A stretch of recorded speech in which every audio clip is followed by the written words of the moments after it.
Hello, and welcome to another episode of the Justin Haskins Show. I am, of course, Justin Haskins, and I have a very special guest with me here today. A guy I've known for a very long time, Chris Talgo. We're going to be talking about an incredible new report called Socialism Watch.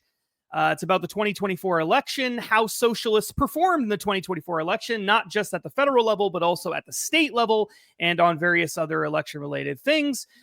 Chris and I have been working on this project for several elections.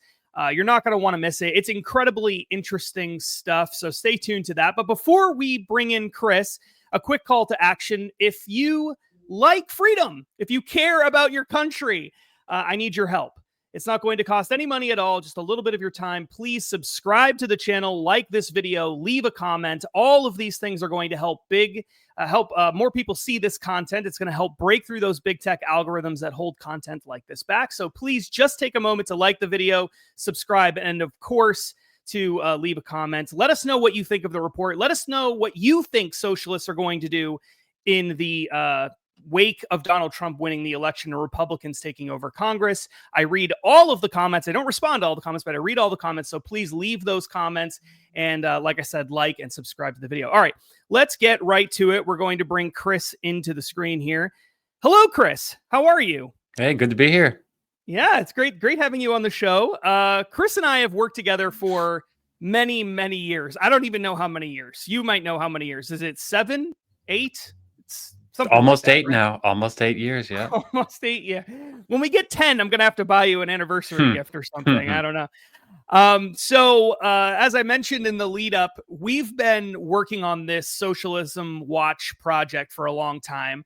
I started the Socialism Research Center at the Heartland Institute back in 2018, I think, 2018, right after Alexandria Ocasio-Cortez won her first congressional race, and socialism was a really hot topic. Bernie Sanders was rising in the ranks in the Democratic Party, sort of. He's not technically a Democrat, but he was running for president in 2020, and everybody knew that Bernie was going. He ran in 2016 as well. Everybody knew he was going to run again in 2020, and so socialism was hot at the time.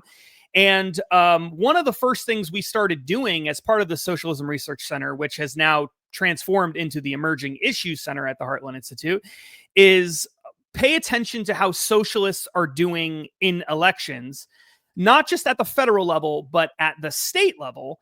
And what we found was that their strategies at the state level especially have changed over time, and their success rate has changed over time along with those strategies. And it's really, really interesting to pay attention to what the socialists are doing because they operate independently from the Democratic Party. So, Chris, tell us a little bit about the 2024 report. Unlike the previous reports we've done, I really wasn't involved in this one, even though my name's on the report. So I appreciate that, but I really didn't have a whole lot to do with this one. So give us a little bit of an update. What happened in the 2024 race? We know it was a big win for Republicans nationally. We know that the Republicans took the House, Republicans took the Senate. We know that Donald Trump won the election, unless you're living under a rock. But what about socialists in the 2024 election? How did they perform? Well, just before we even get into the details of 2024, I got to say this was your brainchild. So you started this in 2018. Yeah. So without you, this wouldn't even exist. Yeah, 2018, 2020, 2022, and 2024. So this is we've been doing it for many years. So like you said, in 2024, the socialists ran a bunch of candidates at the state and national level. What we found is that their winning percentage was right in line with their winning percentage in the past couple election cycles, more than 90%. But what we did find is that the total number of socialist candidates endorsed by the big three socialist organizations that we have historically used, which are Democrat Socialists of America, Our Revolution, and Progressive Democrats of America, the total number of endorsements at the national level was much less this year than in years past. But I think that needs a big, that should come with a big grain of salt, because one of the things that we noticed is that in the years past, the Democratic Socialists of America in particular, at their national chapter, had endorsed dozens and dozens and dozens of candidates. This year, they took a very different tack. For whatever reason, they chose to only endorse a couple of candidates through their national website, but they have a whole bunch of websites at their statewide and local level chapters.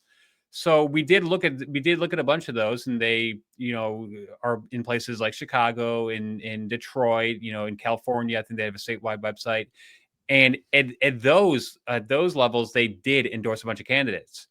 The thing is, in order to keep this as consistent as possible, we didn't want to include all those because the way that we've been organizing this has always been at the main three organizations at their national level. So this year, yeah, there was a reduction in the total number of socialists who ran. If you just take it at those big three national organizations websites, but it could have been that if we included all the DSA local and statewide chapters, that the number was, well north of, 150 to 200. So this does not mean, long story short, this doesn't mean that the total number of socialists who ran in 2024 was dramatically lower than the total number who ran in 2020 or 2022 or 2018. Interesting. Very, very interesting. Okay. So just to put some numbers behind some of the things that Chris just said from the report, 86 candidates were endorsed by one of the three groups that Chris mentioned. In 2018, 266 candidates were endorsed in 2020. This was the height of the, sort of pro-socialism movement in the United States in recent years anyway. That was, Bernie Sanders' best chance at becoming president, all of that.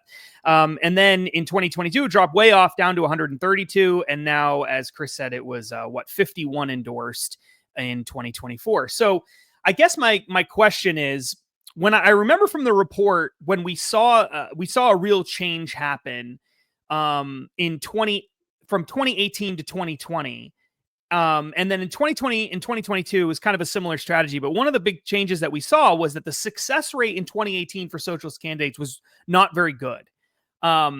And then we noticed that in 2020 and in 2022, the success rate went it skyrocketed up to what we're seeing in this election too, like over 90% or something like that.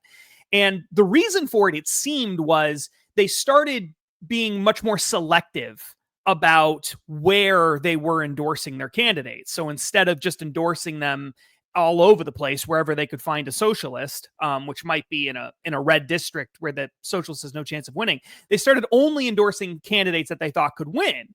And then they started targeting races where they really felt like, this is a deep blue district. If we win the primary, we're going to win the general election. So we're going to target this at the state level. We're going to pick deep blue districts, and we're going to try to win in the primaries. And then that will be how we get the socialist into office, rather than trying to run a socialist in these sort of purple districts or slightly blue districts. They went for the really deep blue seats.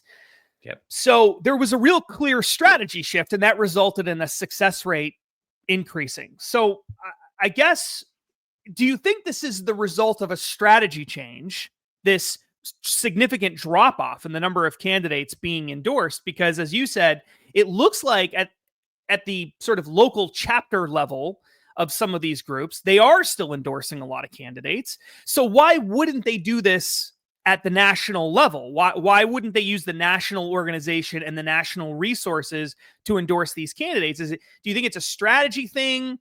Do you think it might be, maybe it's not nefarious, there's some sort of organizational reason for it? Do we have any reason, any guesses at all? Obviously, you're not, in leadership at the Democratic Socialists of America or anything. But I mean, any ideas at all as to why there was a huge drop off in the number of candidates? That's something that, we've been thinking a lot about as we were putting together the report. And, this is purely speculation, but one of the things I can't help but wonder is if they decided not to make these endorsements at the national level because they were a little bit afraid that the socialism brand has not been as positive as it was in years past. Now, what I mean by that is that like you said, in 2016 and 2020, Bernie Sanders ran for the presidential nomination on the Democratic ticket, and he almost won. I mean, I can make the argument that he could have won in 2016 and could have won in 2020. However, what we saw was in 2022, we saw that the Republican Party took back the House, and almost took back the Senate. And it does seem like in the years since the high water mark of 2020 or even 2016, that the socialist brand has taken a hit. So for all I know, maybe some of these organizations like the DSA just said, hey, maybe we don't want to shine a bright national spotlight on some of these characters.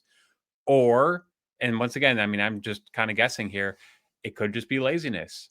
It could just be laziness that for whatever reason at the national level, they just didn't want to do the due diligence of checking all these.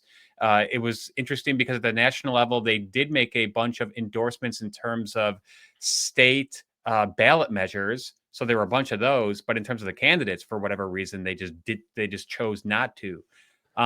So, I gotta wonder if there was, just a little bit of that involved in it, but I still think that, when you take it as a whole, we should not discount the role that socialists, have in our current government and could have in the future of our current government. Yeah. Yeah, one of the really interesting things from the study, and we saw this in 2020 and in 2022 as well. And this is really was the dead giveaway, and how we knew that they were targeting their races very selectively was the margin of victory. The average margin of victory was 49 percentage points in 2024. 49 percentage points, not 49% percentage points. Mhm. So that is, we're talking about full blown blowouts in these races where socialists won.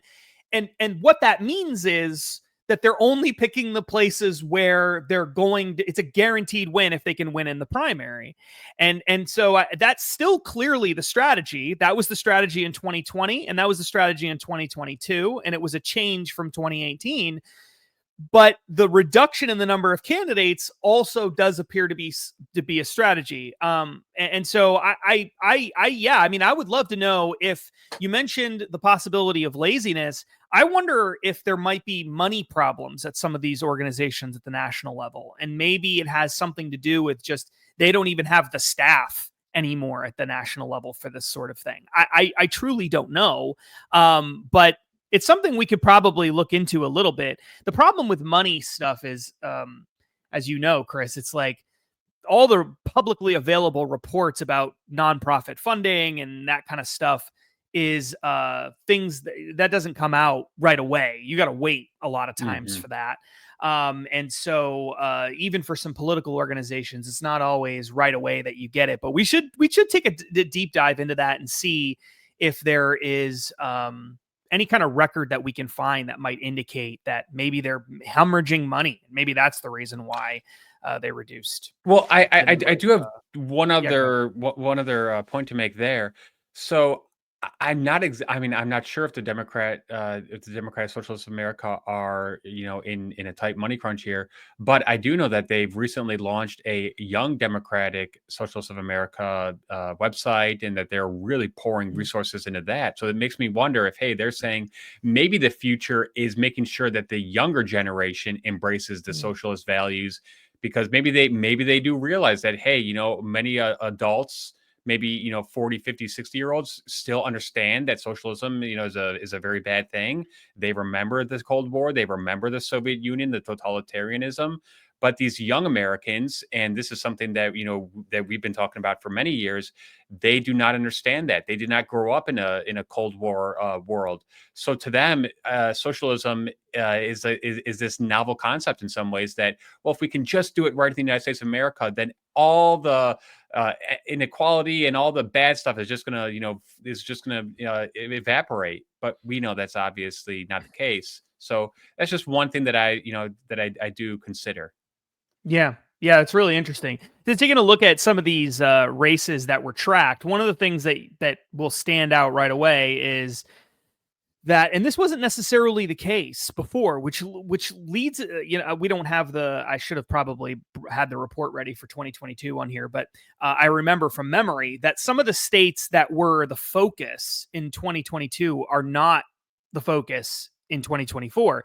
It also, one of the things that you notice right away is that it's largely candidates at federal offices, not candidates in state legislative seats, which that's not exclusively true because there are some local and state offices in here, but for the most part, the focus used to be on state legislative seats, which lends itself to maybe a different strategy change, as we've talked about before, where you have the local chapters deal with state and local offices, and the federal groups deal with the federal offices. And maybe the advantage to that is it's harder to find, what's going on. It's easier to hide who the socialists are, because the people are paying attention to the national organizations, but they're not really paying attention to the state chapters. So that does seem to be possibly one of the reasons that they did this strategy change. Oh, I definitely agree with you there. And also, let's not forget that some of the squad members like Cori Bush and Jamal Bowman, they lost in their primary this year. So that I think had large scale repercussions across the socialist, world. And and it was interesting because on these websites, you can see that those two in particular, and there were a couple others I think as well, had been endorsed at the national level of all three every single year. Yeah, this year, despite their still receiving their national endorsement, they lost in the primary. So I think that might have been, like a little bit of a warning sign to some of these groups saying, "Whoa, wait a second! Look, they're losing," and maybe that just prevented them from being as brave in their endorsements as they were in years past. Another really, I think, interesting thing from this is there's a lot of people in the House, in the U.S. House of Representatives, who are now basically socialists. Yeah. I mean, there was a time when it was essentially 4 to 8 people openly, espousing really far left ideals, and that the sort of the squad thing was basically 4 people. It started as around about 4. And then it grew to, around 8 or so, maybe a little bit more than that.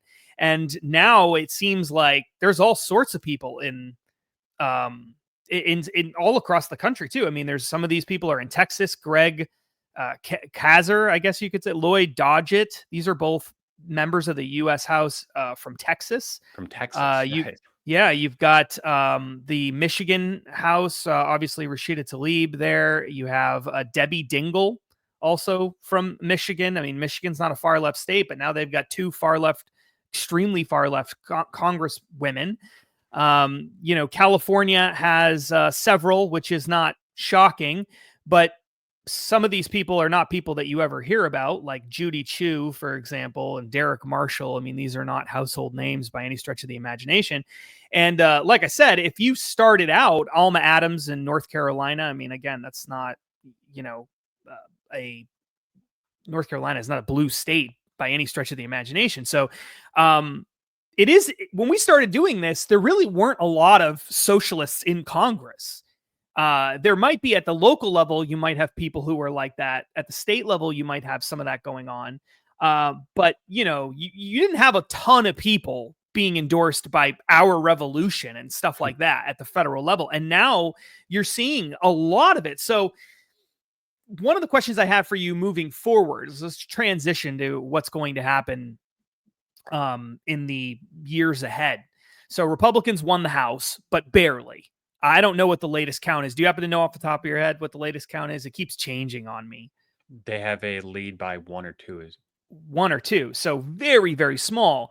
What's important about that is not just that Republicans don't have a really strong presence in the House relative to what you would want to see when you win an election in a landslide at the presidential level. But in addition to that, the House is the Democrat caucus is there's a huge chunk of socialists, as we just pointed out from this report, who are going to be coming in. So that group among the Democrats is going to be incredibly important, and probably going to make it very difficult for Democrat leadership to kind of move to the center on a lot of issues, you would think. Do you think I got that right? Or I think you're spot on. And here's why, because in the 2024 general election, when they decided to take Biden off the ticket, due to mostly to Nancy Pelosi and Obama and some other people, what did they do? They tried to replace him with someone who actually is a socialist, Kamala Harris, but they tried to completely, reverse her record to say, no, no, no, she's a moderate. She's not going to ban fracking. She's not going to do Medicare for all. She's not going to do all these things. So don't worry about it. And what happened? She got shellacked in the election.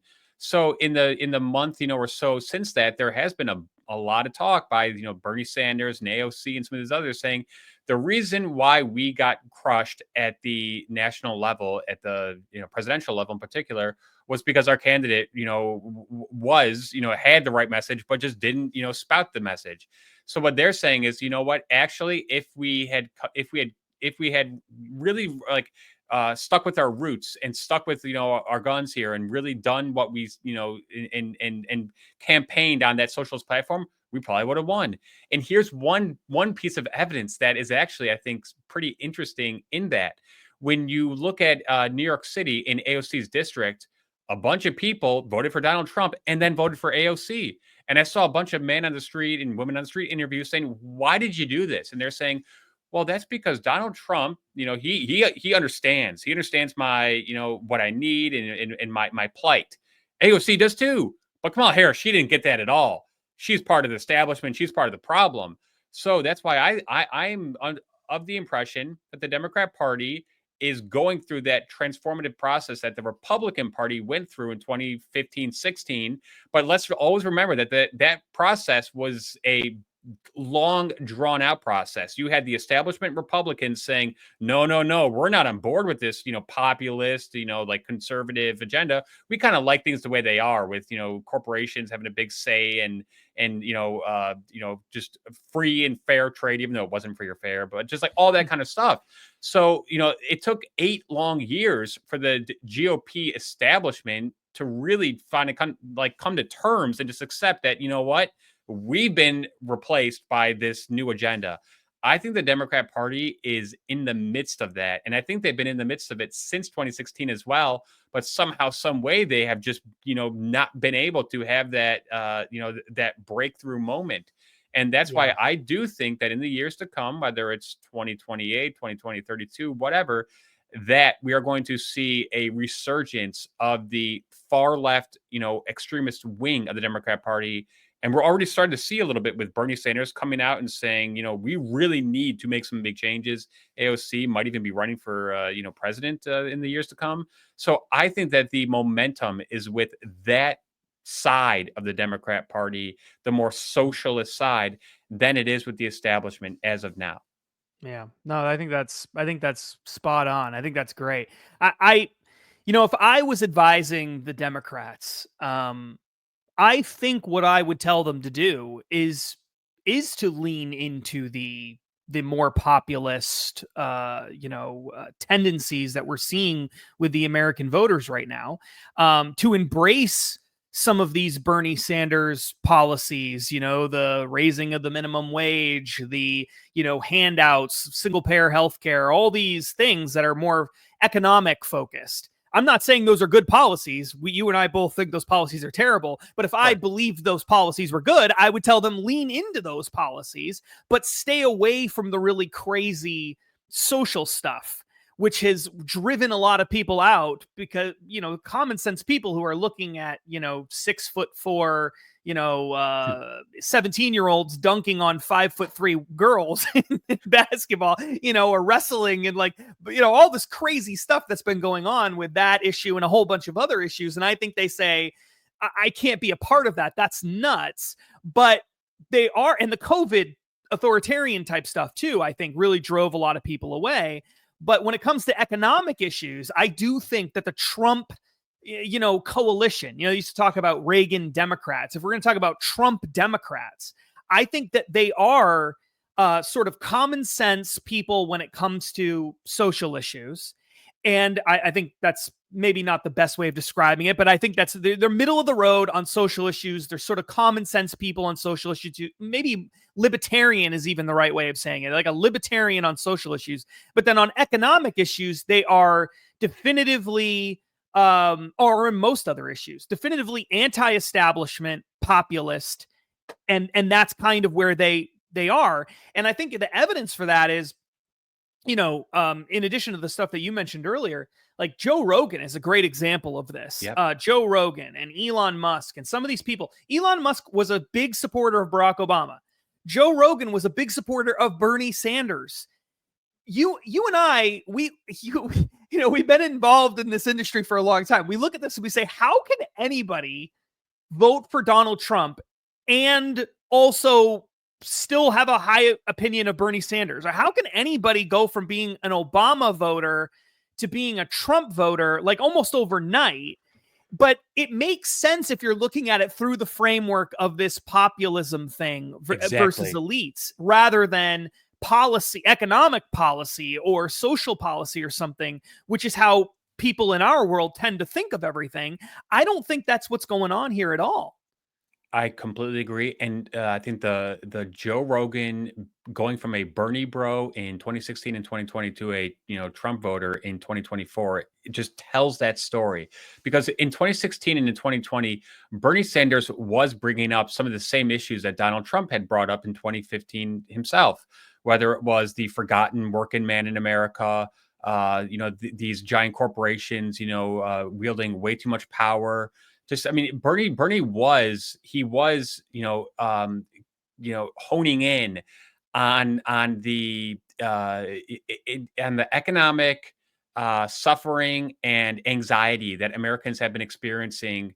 I could say that it goes back to the 1990s when we started forming all these global trade agreements, and we started outsourcing the American the backbone of America's manufacturing industry to China and other places. That has had a profound effect on hardworking Americans who just, I think, are they're frustrated because they don't want a handout per se. They don't really want one. I think they want to actually work hard and be productive, but they feel that they felt prior to the rise of Trump and Sanders that just nobody was listening to them. They thought that George Bush and Mitt Romney and John McCain and Barack Obama and John Kerry were all just, part of the same, basic Unitarian Party promoting the establishment. That finally has been broken. And that's why I agree that Bernie brings up a lot of valid concerns. I just happen to think that his solutions to those concerns are completely misguided. But that is a far cry between what, the Biden, Harris campaign was saying, which was everything's great. You're fine. The economy is doing awesome. You just don't even know any better. And inflation's not a problem and all this stuff. And the people are like, but it is a problem. It's a huge problem. And I can't, make ends meet. So I just, think that Bernie and Trump are talking about the same, issues. And I think these issues are not going they're not going anywhere anytime soon. If anything, with the rise of AI and some of these new technologies, we're going to have even more of this economic uncertainty and this creative destruction happening. And there are going to be millions of Americans who are going to, be, I think in a little bit of a precarious position thinking, well, my job is now doomed because AI is going to replace me. Now, what do I do? The Bernie Sanders solution, and I'm, I'm kind of speaking for him, is, well, we'll give you a UBI, universal basic income. We'll make sure all your healthcare benefits are taken care of. And we'll make sure that the government just makes sure that everything is taken care of. The Donald Trump approach is very opposite of that. It's, hey, we want to have a renaissance of American manufacturing. Yes, we know that some of those jobs are going to be replaced by AI, but we still want Americans to have the basic, opportunity to pursue, their own interests. That's one of the biggest differences between socialism and, free market capitalism. And that's why, it's easy to accept that, socialist set of solutions, but it also is, it's not what, our country needs. It's not what's going to, drive us into the future. And it's really going to put us on a path to, ruin. Yeah. I gotta tell you, it's interesting. So when I agree with everything you just said, and I think Andrew Yang and some other people on the Democratic Party side understand that this is the direction where things are headed, and they've started to position themselves on policy issues in exactly the areas you're talking about for that reason. Andrew Yang being one of the most notable people in that regard. in the wake of, so in the run up to the 2024 election, I felt pretty good about Donald Trump winning. You and I talked about it a lot. There was a lot of optimism on the Republican side because the polls were fairly close, but they benefited Trump. They showed Trump ahead, and polls almost never show Trump ahead. And so that was a pretty good sign that he's probably doing really, really well. And then, of course, election night happened. And Trump won, in an electoral college landslide and won the popular vote, which is, extremely difficult for Republicans to do, whether they're establishment or anti-establishment. Very hard. Democrats have a much easier path to winning the popular vote, as everybody knows. And I think coming out of it, a lot of us who support the policies of the Trump administration, especially on things like free speech rights and there's the core issues, right, and some of the more important economic issues too. We felt great. And then ever since then, it feels like the right has generally been in a fantastic mood. But then when you dive into the details of some of the stuff that's happened, it feels like people are happier than they should be, maybe. And the reason I say that is because there's barely a majority in the House, barely. And some of the Republicans, as you know, some of the Republicans are probably rhinos, right? So you can't even really count them in a lot of ways. And then you have in the Senate barely, they have a little bit better of a lead in the Senate percentage wise, but some of the senators in the sort of middle, like this, the Susan Collins of the world, you can't count on them in important votes typically, other than maybe for Supreme Court seats. Lisa Murkowski, Susan Collins, like these kinds of people, you can't trust them at all. So the lead in the Senate is not even really as good as you would like it to be. And then you look at the Socialism Watch report here, and you see there's more socialists than ever in the House for the Democrats. So there's a growing socialist movement there in the House, power, a caucus essentially that's growing in the House. And the Trump coalition is anti-establishment, which I think is great because I hate the establishment and we need to tear them all down. I know you agree with that. Yep. But they're not really conservatives. And it's not like we've been winning conservatives over or winning over moderates and turning them into conservatives. We've just been convincing them that for right now, it makes sense for us all to be in the same tent because we all hate the establishment. But that in the long run is not a good strategy because of everything we've talked about today. The left can adopt an anti-establishment approach too. And now if you're Joe Rogan and you're sitting there and you're saying, am I going to go with the anti-establishment conservative or the anti-establishment, Bernie type candidate? He's probably going to go with the Bernie candidate. As long as they're both anti-establishment, all things being equal, he might go in that direction. So I guess what I'm saying is, as I've looked at this more closely in the last month or so, I'm a little worried about where we're at right now and the optimism we have on our side. Maybe it's just the pessimism, but I don't know. What do you think of all that? No, I know. I see exactly what you're saying, and this could be short-sighted. This, ironically, this could lead to the downfall of the Trump coalition if he, brings this attention to the, terribleness of the establishment, and then the Democrats go, okay, we're going to jump on that, on that bandwagon too, but we're going to do it even better than you are. That definitely could happen. I think that that is a reckoning that we're going to have to, deal with in the years to come.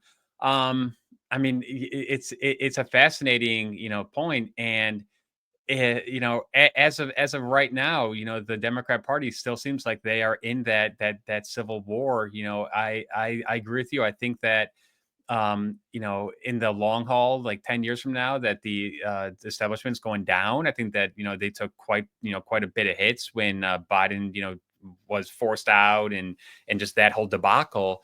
But I do agree with you that in the next, 10 years or so, that if the Democrats were to take up this more populist approach and adhere it to their, to their policies, that wow, that would be a pretty potent, powerful political force for the Republicans to have to deal with. But I say all that and then say it really boils down to freedom. If you value your freedom, you reject big government. Socialism is big government. Donald Trump is not pushing big government. Donald Trump is pushing a message that says we're going to cut government, we're going to cut the regulations, we're going to cut the taxes, and leave more choices to you. One side is saying we want you to make more choices, whether it's the car you drive or the stove you buy or whatever it is. The other side is saying still, and this is this is so deeply embedded in the socialist identity. We know better. Listen to us. Don't worry about your freedom. We will make life better for you. I still, at this point in time, think that most Americans are still a little bit, weary of that. But I am a little afraid that 10 years from now, what I see coming from, the youth is that they would be more apt to accept that message. And if that does happen, then we are in a really bad situation. Yeah, I totally agree. I think the fight is far from over. Even if we beat the establishment, which is really, really important, we still do have this socialistic tendency that exists within a huge segment of our population, especially younger people. And they've been indoctrinated to believe these things in schools. It's deeply rooted in a lot of them. Colleges are far left-wing institutions. None of these problems have been solved in most places in this country, including in red states. It hasn't been solved. And so the fight is, very, very far from over just because Donald Trump won, even if he's very successful. But there is an opportunity here for him to show people that conservative policies, especially economic policies, work, that they are effective, and that, yeah, maybe you didn't always think that as a person out there in the world, but, if he's successful, why not just keep voting for that? Because it's opened the door. In the same way that Ronald Reagan won over a whole class of people who really were not interested in limited government policies, but they were tired of the failures of Democrats, and they gave Ronald Reagan a chance. Ronald Reagan was incredibly successful, and I think a lot of people were won over by it. And I think Trump has the opportunity here to do the same thing. So incredibly important moment in American history. Chris, thanks for joining me. Chris Talgo is the editorial director at the Heartland Institute, a national nonprofit think tank. He's also the lead author of Heartland's new report, Socialist Watch 2024, an analysis of socialist candidates in the 2024 general election. You can find the report on heartland.org if you're interested in seeing more. Chris, any other last thoughts before we wrap it up? Yeah, there is definitely reason for optimism. Like you said, if Donald Trump is successful in implementing his agenda and it pays dividends for the American people, I do believe, especially because a lot of young people did vote for Donald Trump in 2024, that they still want to achieve the American dream. Socialism is not the American dream. The only way to achieve the American dream is to work hard, innovate, be an entrepreneur, and just go and just capture whatever it is that that makes that that is your dream. Socialism is not. Socialism can't. Donald Trump's populist agenda can. Yep, I agree, and I hope more people realize that is the truth. Socialism doesn't work, and socialism is evil. It's one of our unofficial slogans of the Socialism Research Center, and now the Emerging Issues Center at the Heartland Institute. Chris, thanks for joining me again. Really appreciate it. Enjoyed the discussion. We'll have you back on soon. Chris Talgo, everybody. Wrapping things up, I'm Justin Haskins. Thanks for joining me on the show today. Please, as I said earlier in the show, like this episode, leave a comment. If you have any questions for Chris, if you have any opinions you want to give about Socialist Watch 2024, what's been going on with Socialists, what the strategy is going to be, leave your opinion in the comments section, and please subscribe to the channel. Thank you again so much. And until next time, please stay free.